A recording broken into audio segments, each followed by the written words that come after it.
Fala aí, irmãos, tudo tranquilo? Continuando os nossos estudos a respeito das cartas de Jesus às igrejas em Apocalipse, as igrejas primitivas. Hoje a gente vai falar sobre a carta à igreja de Sardes. A primeira igreja do capítulo 3, né? A gente vai falar da igreja em Sardes. Então, antes de tudo, gostaria de orar para a gente continuar o nosso estudo, que Deus nos dê a direção certa, ok?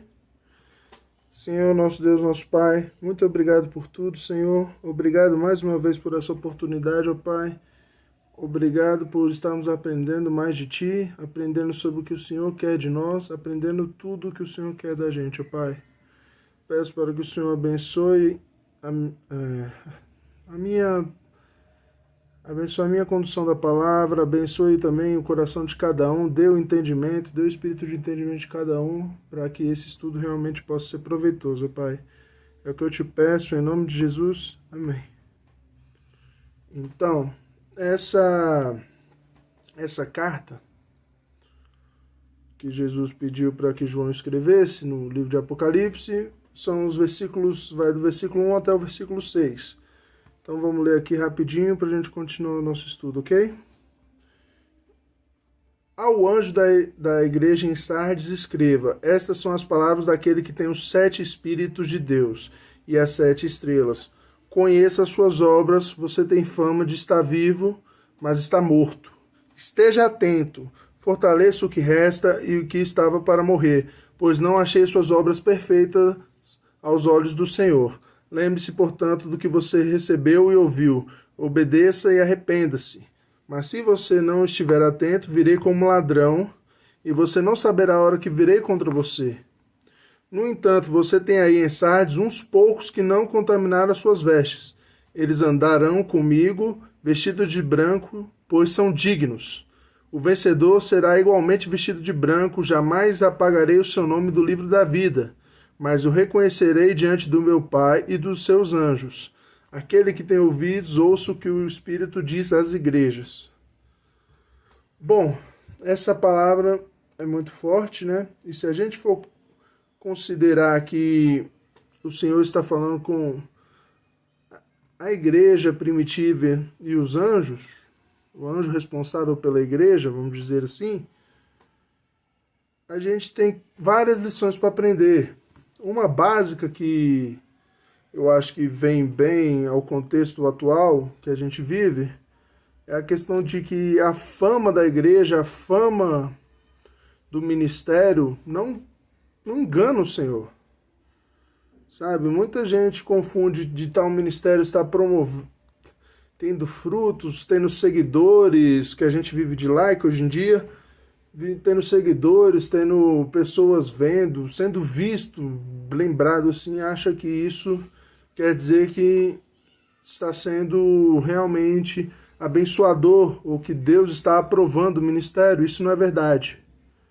Porque a gente pode ler aqui.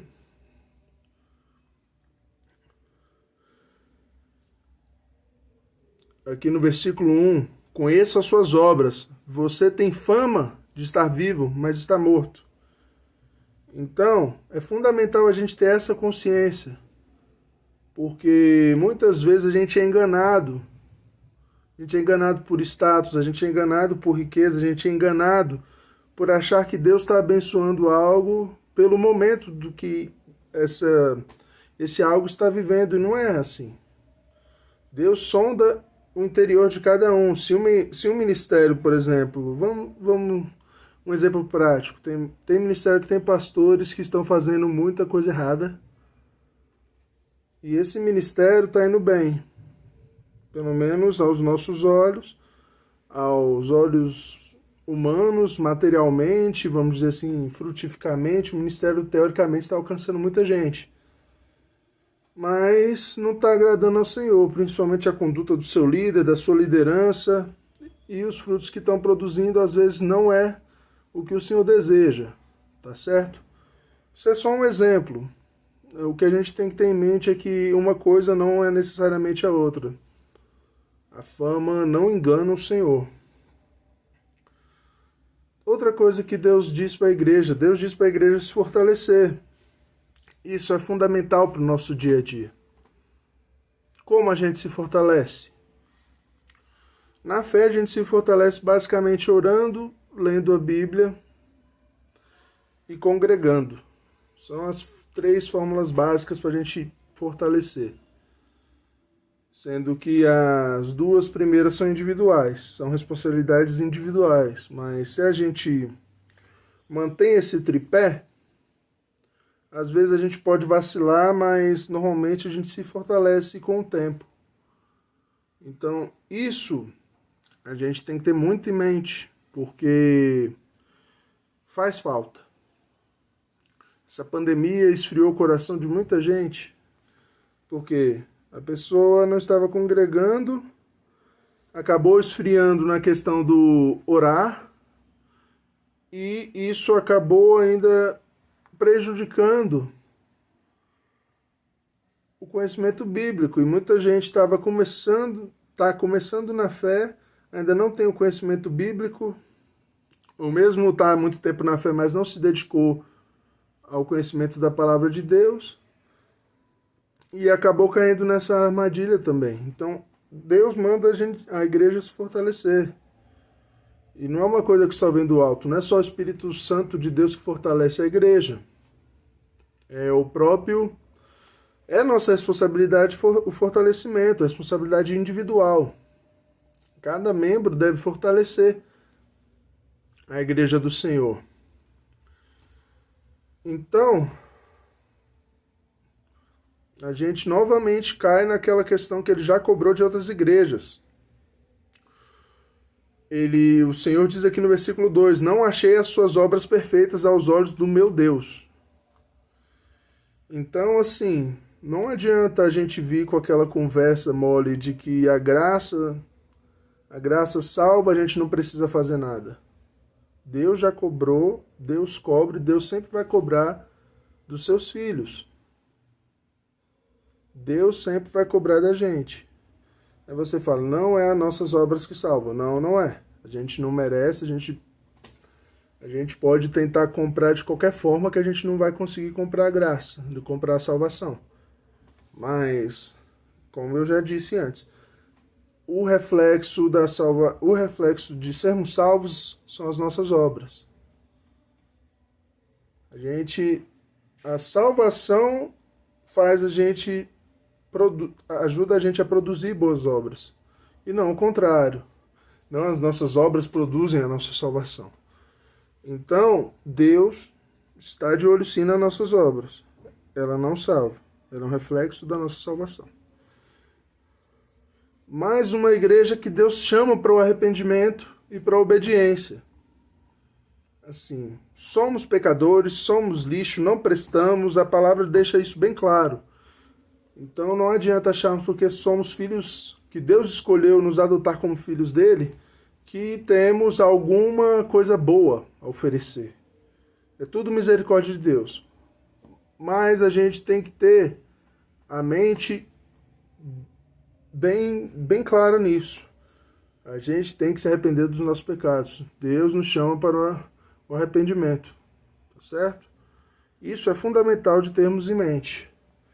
Então, além disso, tem a obediência, que é a nossa maior forma de amor a Deus. A gente obedecê-lo, obedecer a sua vontade.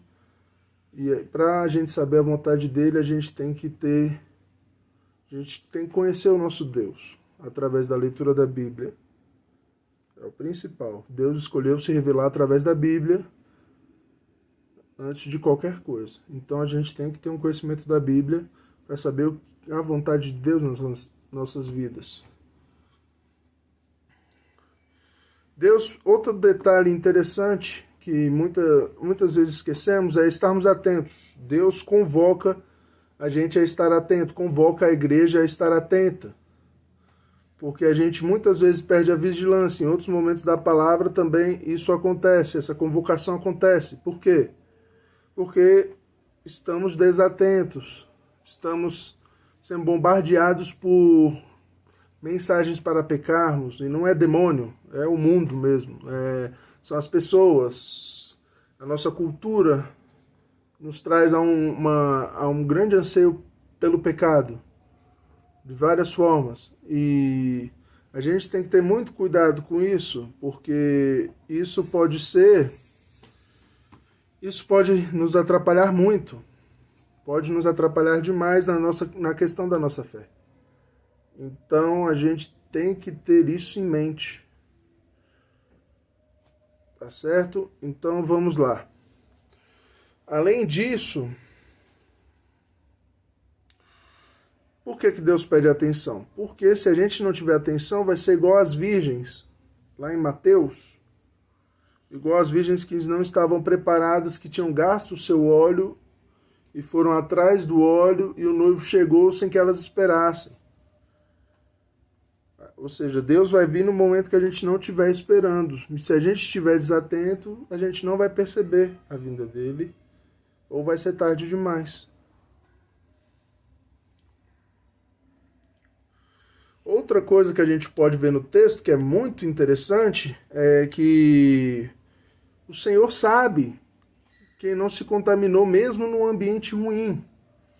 A gente vê aqui que Deus fala que a igreja, de modo geral, está morta, mas mesmo assim ele deixa no versículo 4 bem claro: no entanto, você tem aí em Sardes uns poucos que não contaminaram as suas vestes.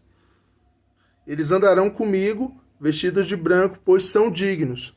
Ou seja, nós não necessariamente somos produto do lugar que estamos. Esse mundo não pode produzir, não pode ser o nosso, vamos dizer assim, o nosso fio condutor, o condutor das nossas atitudes, porque não vai dar certo. Não vai dar certo. O nosso meio vai produzir muito mais coisa ruim do que coisa boa. Esse é o mundo que vivemos. Infelizmente é assim e não tem como ser diferente. Já está nas Escrituras. Deus já escreveu isso e no próprio livro de Apocalipse diz que vai piorar antes de melhorar. Então a gente tem que ter bem claro isso na nossa cabeça. Não podemos ser um produto do nosso meio.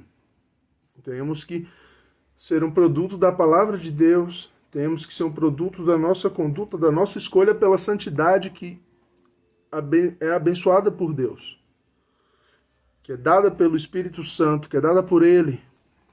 A gente não pode, de forma alguma, querer ser produto do meio. Tá certo? A gente não tem essa conversa. O nosso meio todo como cristão, é desse tipo. Então a gente tem que ter isso em nossa mente, tá certo? Deus sabe quem não se contaminou pelo meio. E o final, a recompensa é que Jesus sabe também ele vai reconhecer aqueles que foram fiéis a ele, independente do meio que eles viveram. Isso é lindo, ele vai reconhecer diante de Deus e dos anjos. Pensa nisso, isso é maravilhoso. Tá certo? Vamos continuar com o nosso estudo em breve. Aquele abraço, tchau, tchau.